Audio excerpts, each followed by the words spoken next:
सबसे आसानी से, सबसे त्वरित गति से घृणा या कोई बात किस तरीके से महोदय फैलाई जाती है। आज उसका चाहे वो चीज समाज के लिए उपयोगी है अगर सही उपयोग हो सोशल मीडिया का, लेकिन आज सोशल मीडिया के माध्यम से जिस तरीके से घृणात्मक बातें भी फैलाई जाती हैं, आखिर उस पर नियंत्रण करना ये सरकार का दायित्व है। अब सोशल मीडिया पे कुछ भी लिखने, बोलने या वैसा कंटेंट डालने से पहले सतर्क हो जाइए, क्योंकि ऐसे लोगों पर नकेल कसने की बिहार सरकार ने तैयारी कर ली है। वो कैसे, चलिए आपको बताते हैं। जैसे कि बिहार विधानमंडल का अभी मॉनसून सेशन चल रहा है और आज तीसरा दिन है, और ऐसे में देखिए विधानसभा के अंदर अपराध नियंत्रण संशोधन विधेयक जो है वो पारित हुआ है। दरअसल आपको बताया तो इसमें संशोधन किया गया है, जिसके तहत अब सोशल मीडिया पर कंट्रोल रखा जाएगा। देखिए लगातार जो है खबरें आ रही थी जहां पर सोशल मीडिया के थ्रू कुछ भ्रामक चीजें लोग फैलाने की कोशिश कर रहे थे। इतना ही नहीं, बात हम मंत्रियों, नेताओं के, बड़े बड़े मंत्रियों की करें तो उनको लेकर के भी कुछ ऐसे पोस्ट आ रहे थे, जिसके बाद देखिए आज से ये अधिनियम जो है वो पारित हो गया है, जिसके बाद अब कोई भी इंसान अगर सोशल मीडिया पे कुछ भी अनाप शनाप बकता है, डालता है या वैसा कंटेंट रहता है तो उसके खिलाफ कार्रवाई की जाएगी। इसको लेकर के क्या कुछ जानकारी देते हुए विधानसभा के अंदर नजर आ रहे हैं बिहार के डिप्टी सीएम विजय चौधरी, उनके बयानों के साथ आपको छोड़े जाते हैं। अब सोशल मीडिया पर आप बात कर रहे थे कि ये संविधान से लेके हमारे कानून में है कि जात, धर्म, भाषा इत्यादि के आधार पर कोई विद्वेष या घृणा फैलाने की कोशिश करता है तो ये दंडनीय अपराध हमारे कानून में महोदय घोषित था।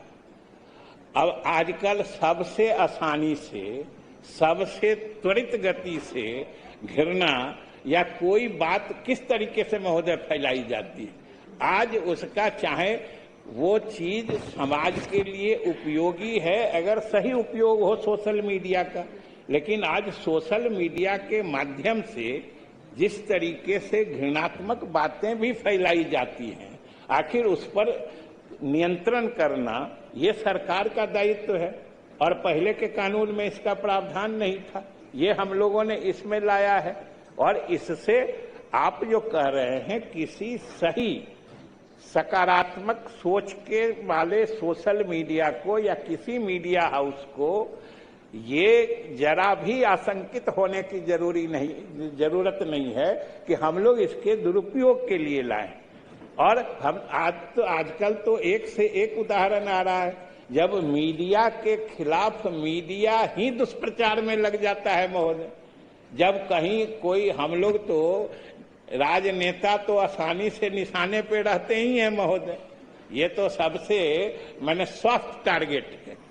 किसी तरह सरकार के अंग, चाहे राजनेता हो या हमारे पदाधिकारी हो, तुरंत मीडिया में उनके खिलाफ बातें आने लगती है। लेकिन इसके दुरुपयोग या इसके गलत दिशा में जाने की स्थिति यहां तक बनती है कि अब मीडिया भी एक दूसरे के खिलाफ इसका उपयोग करने लगते हैं।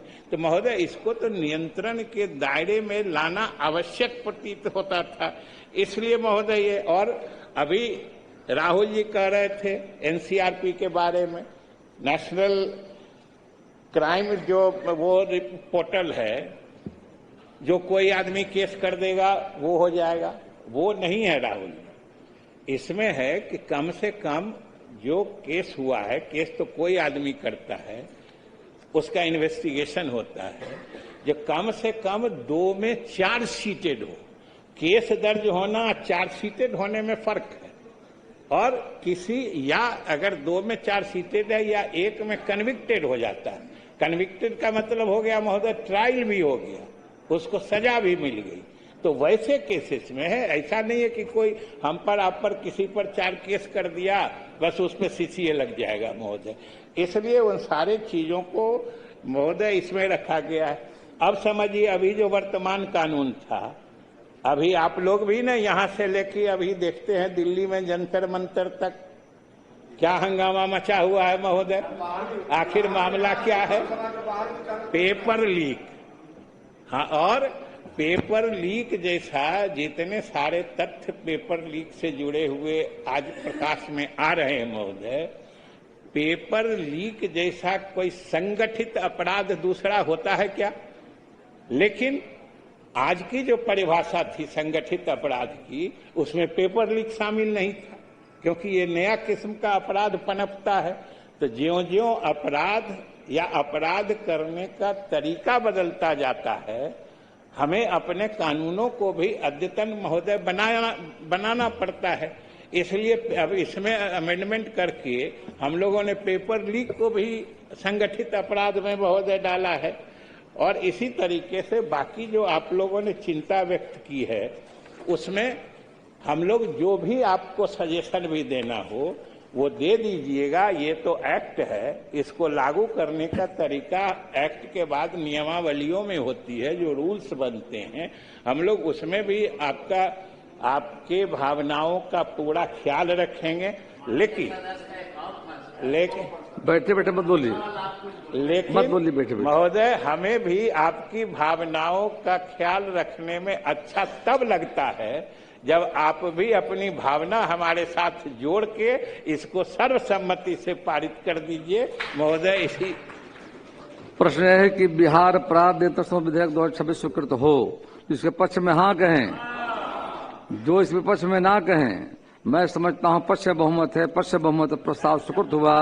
बिहार अपराध नियंत्रण विधेयक सर्वसम्मति से प्रस्ताव स्वीकृत हुआ है,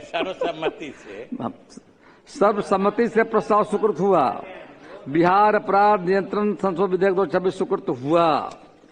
बिहार विशिष्ट विश्वविद्यालय विधेयक 2026, माननीय प्रभारी मंत्री उच्च शिक्षा विभाग